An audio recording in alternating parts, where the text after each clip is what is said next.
diffuser.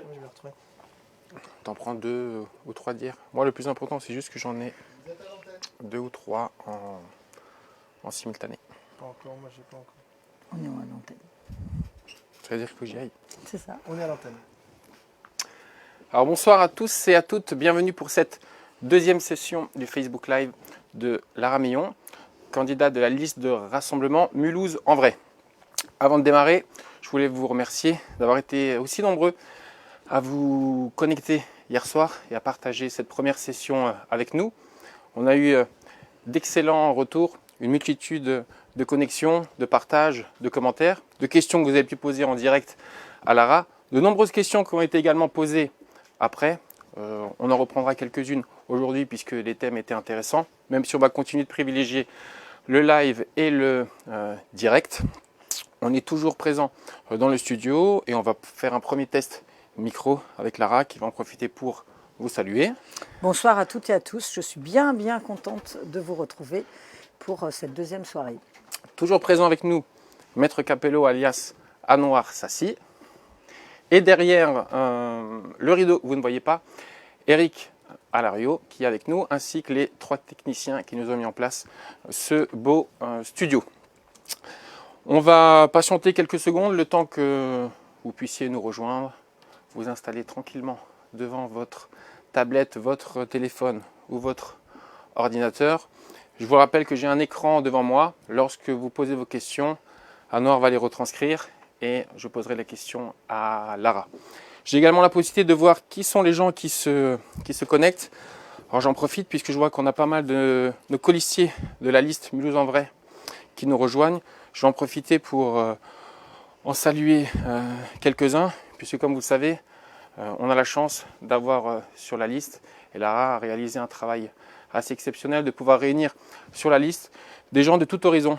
On a une forte mixité sociale, culturelle, intergénérationnelle, et j'en profite pour faire un petit coucou à Annette Bourg, qui est notre doyenne. Je sais qu'elle n'aime pas qu'on parle d'elle, et ni qu'on donne son âge, mais elle a plus de 80 ans, et je peux vous dire qu'elle est pour nous, jeunes colistiers qui vivons notre première expérience politique, un exemple au quotidien. Elle est là tous les jours pour tracter, pour le porte-à-porte, pour le collage. Elle est un vrai exemple pour l'ensemble des colistiers de la liste. Mais qui dit intergénérationnel dit des personnes un peu plus âgées, expérimentées, mais également des jeunes.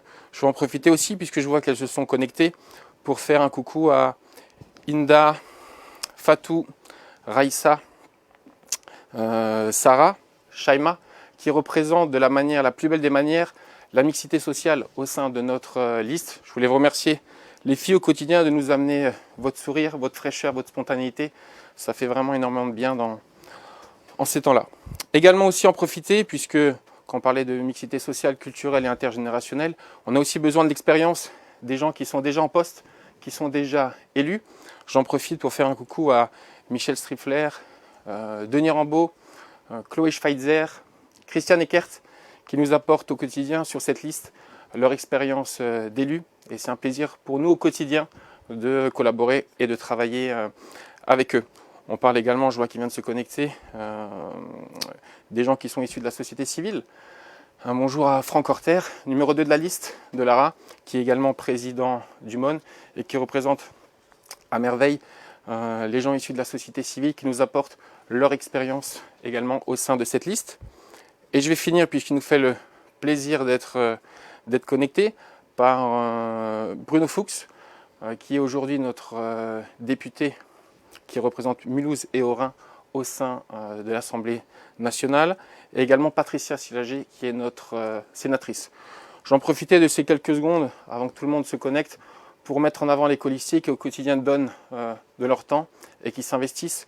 Et j'encourage les gens par la suite, que ce soit sur une future élection municipale, départementale, régionale, à rejoindre et à s'investir pour leur ville, parce que je ne vous cache pas qu'une campagne, c'est un moment assez exceptionnel à vivre. Merci à vous de partager tous ces moments avec nous au quotidien. Introduction faite, on va profiter puisqu'on a la première question. Je vais donc Florian Meyer qui nous pose une question qui est malheureusement d'actualité. Quelles sont vos propositions pour la lutte contre le cancer à l'échelle municipale, au niveau de la prévention et du soutien aux associations.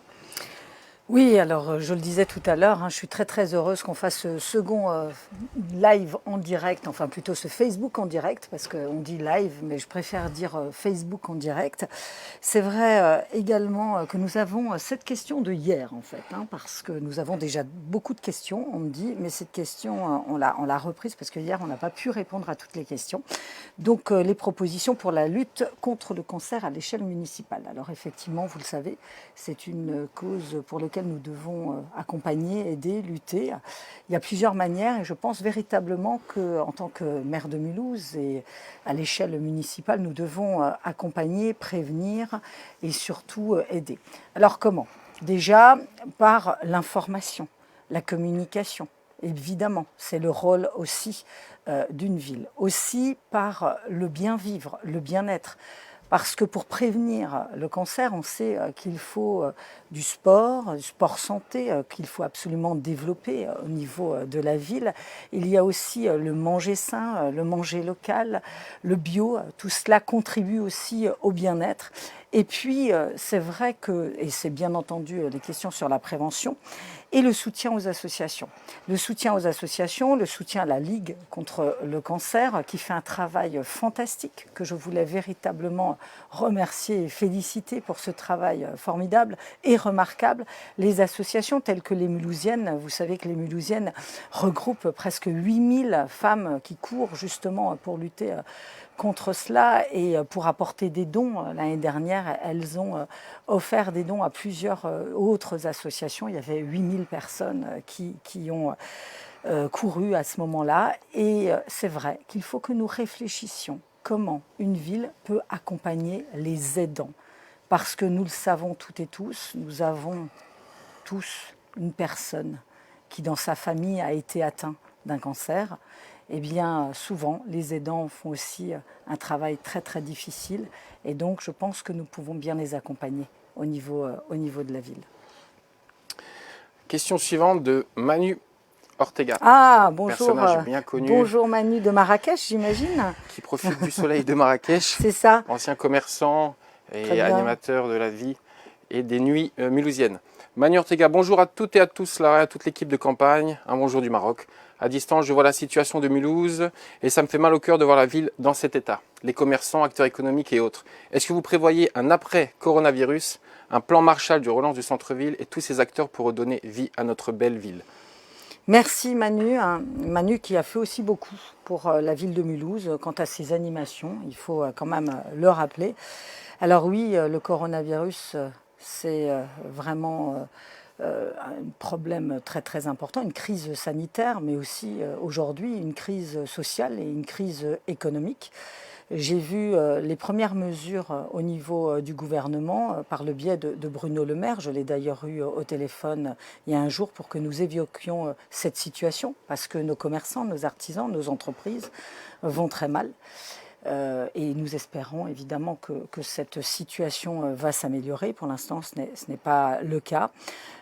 Concernant le plan de relance, j'ai échangé avec le président de l'agglomération hier sur cette thématique. Je pense véritablement que la ville, que l'agglomération, en lien bien sûr avec la Chambre de commerce et d'industrie, la Chambre des métiers et les partenaires, eh bien, il faut que nous puissions prévoir et accompagner ces entreprises par l'allongement peut-être des durées de paiement de certaines, de certaines obligations.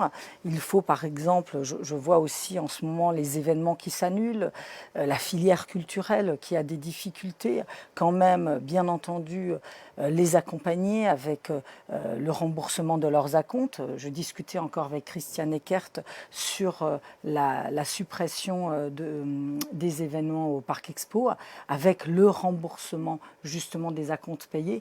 Il faut un vrai plan d'accompagnement des entreprises, des artisans, des commerçants, mais aussi de notre filière culturelle et événementielle de la ville. Ok.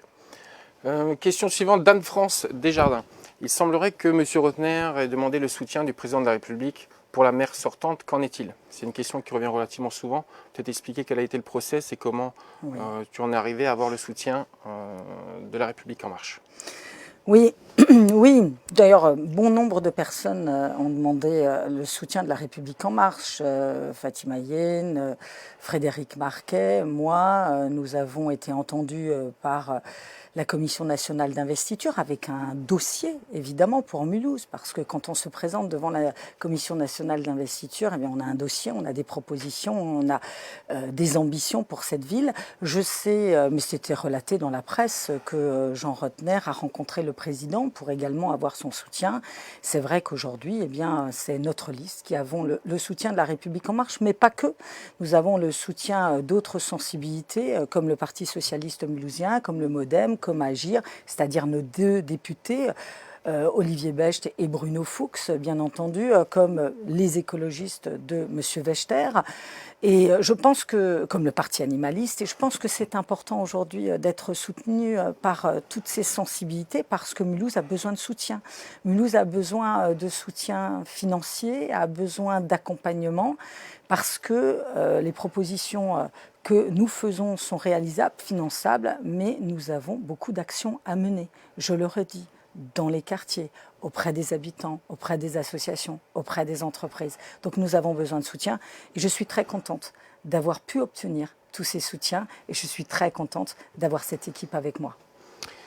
Question suivante de Frédéric Nubel. Bonjour Lara, une question concernant les quartiers excentrés du centre-ville, les quartiers les plus difficiles tels que l'avenue Aristide-Briand, on vous en parle souvent. Comment comptez-vous dynamiser les commerces et mailler le quartier au centre-ville ? Oui, alors vous l'avez dit, parce que j'ai encore rencontré cet après-midi, j'étais avenue Aristide-Briand, je suis dans les quartiers et bon nombre d'habitants et de commerçants me disent la même chose. Les quartiers ont été oubliés et aujourd'hui, eh bien, les commerçants ferment les uns après les autres parce qu'ils n'ont peut-être pas et pas sûrement pas été accompagnés. Alors, pour les quartiers excentrés du centre-ville, il faut d'abord un accompagnement. Je vous le redis, notre priorité, c'est d'investir les quartiers. Comment on veut investir les quartiers? C'est en créant des mairies annexes de quartier. Dans ces mairies annexes de quartier, il y aura le service public, service administratif qui sera en contact des commerçants, des habitants, des associations, mais donc des commerçants, avec un élu référent, avec aussi des conseils de quartier. Donc nous allons pouvoir faire évoluer eh bien, les commerces, bien entendu, les accompagner et surtout eh bien, à alléger, on va dire, leur démarche administrative. Ça, c'est le premier point. Le deuxième point, il faut également que nous retravaillions la circulation, le stationnement. Parce que nous le savons bien, quand il y a des problèmes de circulation, de stationnement devant les commerces, eh bien, il n'y a plus de clients pour les commerces. Il faut aussi que nous travaillions sur l'image de ces artères. Plus de vert, plus de verdure. Il faut absolument que nous puissions eh bien, reverdir, on va dire, les façades, les toitures, planter des arbres, parce que planter des arbres, aujourd'hui, on a des artères commerciales, c'est minéral, il n'y a pas d'arbres, il n'y a rien. Et créer des événements, 52 événements par an, et on a 16 quartiers, ces événements seront dans tous les quartiers. Question suivante de Mounir Jawar. Bonsoir Lara, vous êtes soutenu par le président Macron. Que pensez-vous de l'utilisation du 49.3 et quelle est votre position à ce sujet? Je pense qu'il fait certainement allusion à la réforme des retraites. Des retraites, oui. Alors, comment vous dire? C'est une question, c'est vrai, difficile parce que je suis, moi, pour la concertation, la co-construction et je pense que la concertation sur ce sujet aurait pu être meilleure. Je l'ai clairement dit, aurait pu être meilleure. L'utilisation du 49.3, en plus, évidemment, en tombant pendant les élections municipales, bon, c'est comme cela. Je pense qu'à un moment donné, il faut avoir une certaine responsabilité. Mais je suis vraiment pour la concertation, la co-construction, mais je suis aussi pour donner les bonnes informations. Il y a souvent des informations qui circulent et qui ne sont pas réelles. Donc je pense qu'il faut pouvoir, en toute sincérité, eh bien, échanger de façon beaucoup plus claire. Voilà. Mais je rappelle qu'ici, eh bien, c'est une élection locale. D'accord ? Il n'y aura jamais de 49.3 au niveau de la ville, parce que je suis vraiment pour le dialogue. Alors à nouveau une question d'Anne-France Desjardins, et c'est une cause qui fait beaucoup parler. J'ai entendu dire que d'autres candidats auraient le soutien d'un groupe pour la cause animale, ce qui est peut-être vrai, on n'a pas exactement l'information, mais c'est peut-être l'occasion de parler de la cause animale à Mulhouse, en sachant qu'on a sur la liste Michel Strifler, qui est la référente du parti animaliste.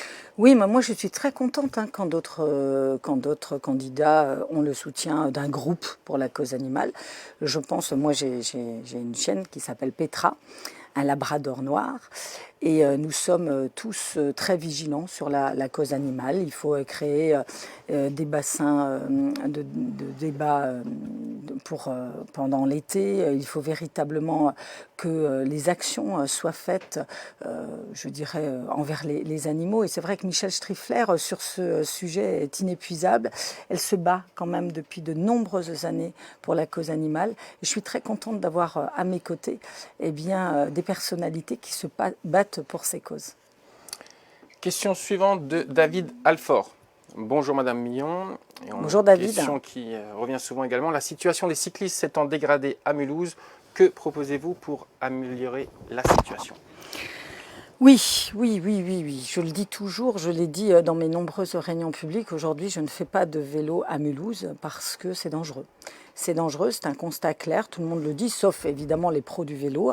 Les pistes cyclables ne sont pas sécurisées, ne sont pas en continu. Donc la première des choses, c'est qu'il faudra bien entendu travailler sur des pistes cyclables sécurisées et en continu. Revoir tout le maillage, évidemment, de la circulation pour pouvoir, développer les modes doux, c'est-à-dire que ce soit les cyclistes, le transport en commun, les piétons bien entendu, les personnes en mobilité réduite, parce que c'est quand même très dangereux à Mulhouse. Alors qu'est-ce que nous proposons ? Donc petit 1, revoir les pistes cyclables, bien sûr. Petit 2, encourager bien entendu les personnes à acquérir des vélos. Vous le savez, nous vous proposons une prime de 150 € pour acquérir un vélo neuf et une prime de 250 € pour un vélo à assistante électrique. Il y a aussi la possibilité, on aimerait bien accompagner la création d'une vélo-école parce que l'apprentissage du vélo, c'est quand même souvent compliqué. Donc je pense que c'est aussi une possibilité pour améliorer la situation des cyclistes. Question suivante posée par Jean-Pierre. Lara, est-ce que les Mulhousiens se rendent bien compte de l'importance du couple ville-agglomération ? C'est une question qui revient très souvent et qu'on te pose très souvent de par ta position. Mais c'est indéniable, c'est indéniable. Vous savez, il faut porter Mulhouse et il faut porter son territoire. L'un ne va pas sans l'autre. Regardez Saint-Louis. Saint-Louis fonctionne bien avec Saint-Louis agglomération. Regardez Colmar. Colmar fonctionne bien parce qu'il y a Colmar agglomération. Regardez Strasbourg, c'est la même chose. Donc aujourd'hui, nous avons des compétences de l'agglo, comme le transport. On peut parler aussi du transport. Le transport, c'est l'agglomération. L'attractivité économique, c'est aussi une compétence de l'agglomération. Et bien d'autres. Le périscolaire, c'est une compétence de l'agglomération. Donc il faut absolument que le couple ville et agglomération soit totalement lié. Et c'est vrai que j'entretiens une relation de confiance, une relation de compétence avec le président de l'agglomération, Fabien Jourdan, et avec les maires de l'agglomération. On travaille en étroite collaboration et ensemble, et bien entendu, nous pourrons faire évoluer ce territoire. Question suivante posée par Émeric Lichtenauer. Lara, que proposez-vous comme politique culturelle et plus précisément pour nos musées ? Alors, concernant la politique culturelle, c'est vrai que hier j'en ai parlé, mais un peu trop rapidement, c'est vrai. Tout d'abord, je l'ai dit, nous avons des institutions culturelles de renommée, il faut le dire, plusieurs.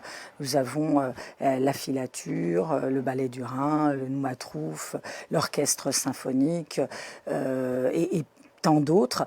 Et il nous faut absolument aujourd'hui déjà conforter les arts populaires, il nous faut aussi développer l'économie créative, il nous faut accompagner les artistes, le street art, les murs peints, il nous faut véritablement accompagner les associations culturelles et créer avec eux l'avenir, écrire avec eux l'avenir de la culture à Mulhouse. Et c'est pour ça que nous voulons absolument tenir des états généraux de la culture.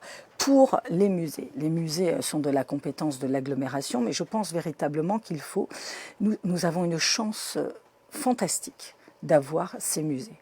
Une chance fantastique pour l'image de Mulhouse et de nos territoires. Nous devons en être fiers. Nous devons travailler sur une communication internationale pour ces musées.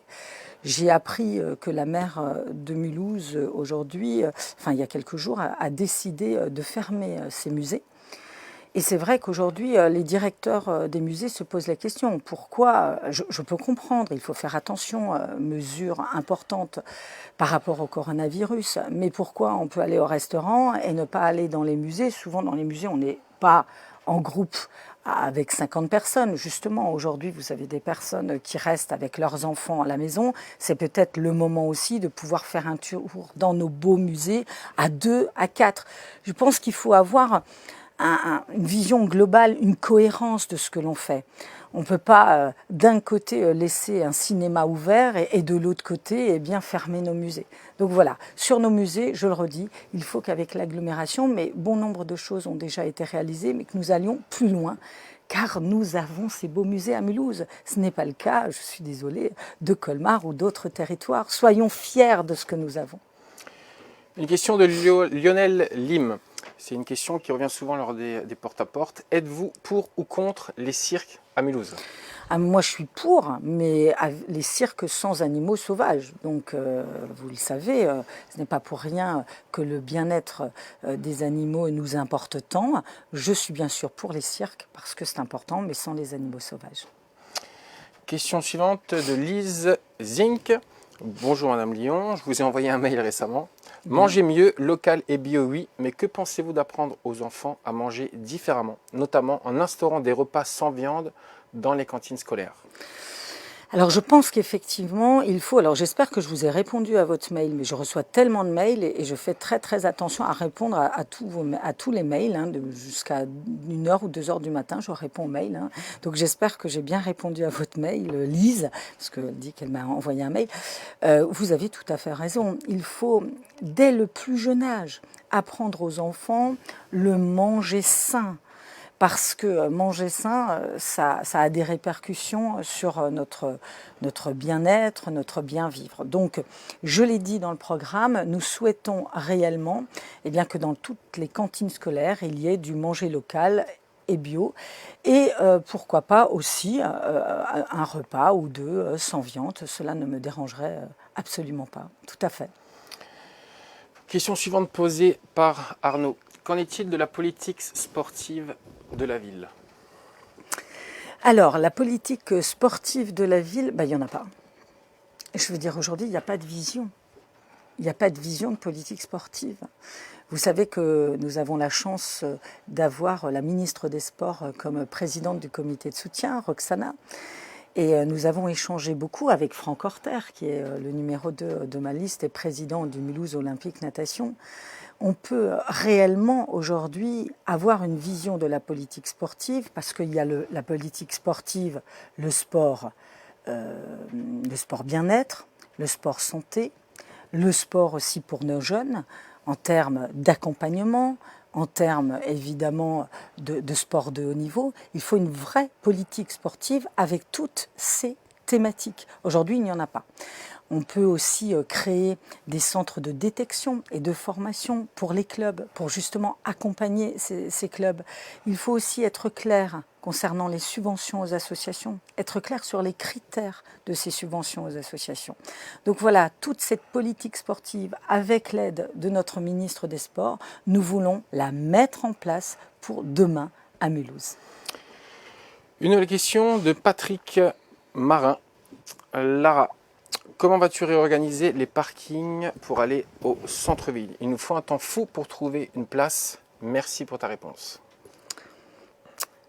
Oui, mais pas qu'au centre-ville. Alors je vais répondre à la question sur le centre-ville et puis après je vous parlerai également des parkings et du stationnement dans les quartiers. Parce que j'ai fait mes 15 réunions publiques parce que la 16e a dû être annulée. Et partout, on me parlait du stationnement. Donc, concernant le centre-ville, nous avons aujourd'hui des parkings. Mais je pense qu'il y a une difficulté à les atteindre et une difficulté dans la communication. On ne sait pas réellement par où passer pour accéder à ces parkings. Ce n'est pas simple et autres. Je pense aussi qu'il faudra à un moment donné réfléchir. pour créer, pourquoi pas, un parking en silo, pas très loin, autour, on va dire, du centre-ville, pour que les personnes puissent plus facilement se garer, parce qu'il est très difficile de trouver du parking. Mais encore une fois, nous avons des parkings et souvent, on n'arrive pas à y accéder. Ça, c'est le premier point concernant le centre-ville. Bien sûr, je le redis, on va aussi développer les transports en commun pour pouvoir y accéder. Un accompagnement, une incitation. Je répète aussi que des fois, c'est beaucoup plus simple d'y aller en vélo ou d'aller en transport en commun au centre-ville plutôt que de prendre la voiture. Mais c'est toute une réflexion globale qu'il nous faut avoir sur le transport aujourd'hui concernant le centre-ville. Ça, c'est le premier point. Et le deuxième point, c'est véritablement le stationnement dans les quartiers. Aujourd'hui, il faut bien entendu inciter les habitants à utiliser des autres moyens, mais ça ne va pas se faire tout de suite. Ça va se faire pas à pas. Et donc, entre-temps, il faut que nous puissions réorganiser bien les parkings, d'autres parkings en silo, et pourquoi pas des sens uniques pour pouvoir se garer des deux côtés. C'est tout un travail de réflexion à avoir, qui n'a jamais été fait. Question suivante de Jean-Pierre. Alors, étant donné la question, je suppose que c'est Jean-Pierre Reverdy, à qui qu'on salue. Salut Jean-Pierre. Est-ce qu'avec vous, Lara, aurons-nous un jour une étape du Tour Alsace à Mulhouse? J'en profite également pour saluer le président et l'organisateur du Tour Alsace, Francis Larger. Tout à fait. Lara, la question de Jean-Pierre. Ah ben moi, j'adorerais. J'adorerais véritablement, parce que déjà nous faisons l'année 2020, il y aura le tour Alsace de l'agglomération. Donc je suis déjà très très heureuse parce que vous le savez que le Tour Alsace va passer dans toutes les communes, les 39 communes de l'agglomération. Oui, vraiment. Et ce n'est pas pour faire plaisir, parce que je pense qu'on a une chance énorme, c'est d'avoir un Tour Alsace. Vous savez que moi, je défends l'Alsace. Je suis très heureuse que dès le 1er janvier, nous aurons la collectivité européenne d'Alsace. Donc oui, avec plaisir. Donc Francis, ça veut dire que tu peux déjà travailler, si Lara est élue maire, sur une étape 2021 à Mulhouse. Alors Eric me fait signe qu'on est quasiment arrivé au bout de cette deuxième session. Je vais laisser Lara clôturer. Je peux d'ores et déjà... Il y a une question encore là. Voilà. Ok. Allez, Eric me fait signe, c'est la dernière. Ok, très bien. Bonjour Madame Millon, je vois de plus en plus de SDF. La pauvreté se voit de plus en plus dans notre ville. Que faire pour aider ces personnes? Et on clôturera avec cette question. Oui, c'est Kenza qui nous écrit, c'est ce que je vois. Vous avez raison. J'étais aujourd'hui, après l'avenue Aristide Briand, j'étais au centre-ville et j'en vois de plus en plus. Donc il faut absolument pouvoir accompagner un peu mieux les associations qui font un travail remarquable concernant évidemment ces personnes sans domicile fixe. Ensuite, je pense aussi qu'il faut travailler un peu mieux et différemment sur la solidarité à Mulhouse. Vous le savez, je propose de créer un centre communal d'action sociale. On est quand même une des rares villes à ne pas avoir un centre communal d'action sociale. Je trouve ça aberrant. Ça veut dire que c'est la ville qui décide de la solidarité. Alors qu'aujourd'hui, eh bien, nous avons de nombreuses associations. Demain, dans ce centre communal d'action sociale, il y aura bien entendu des élus de la ville, mais aussi des élus de ces associations pour travailler en concert, justement avoir des mesures concrètes pour faire évoluer la solidarité à Mulhouse. Eric qui me fait signe qu'on est arrivé au bout de cette deuxième session de Facebook Direct. On peut d'ores et déjà vous donner rendez-vous demain pour la dernière session à partir de 19h, même endroit, avec Lara, avec Anouar, avec l'ensemble des techniciens que je souhaite encore remercier.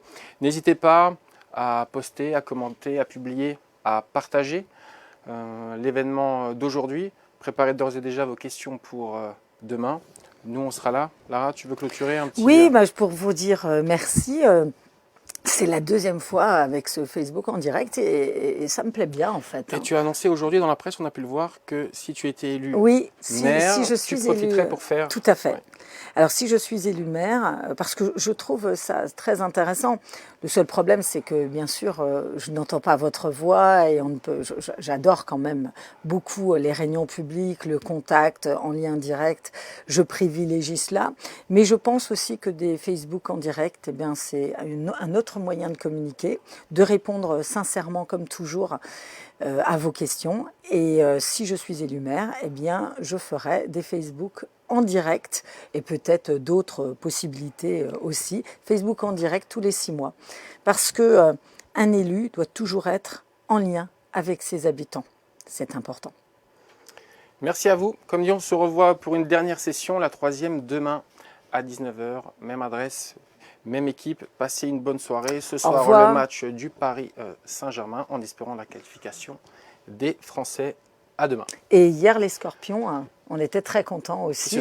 Ils vont jouer le match numéro 7. C'est ça. Donc on était rapidement. tout à fait. Bravo. Au revoir à tous.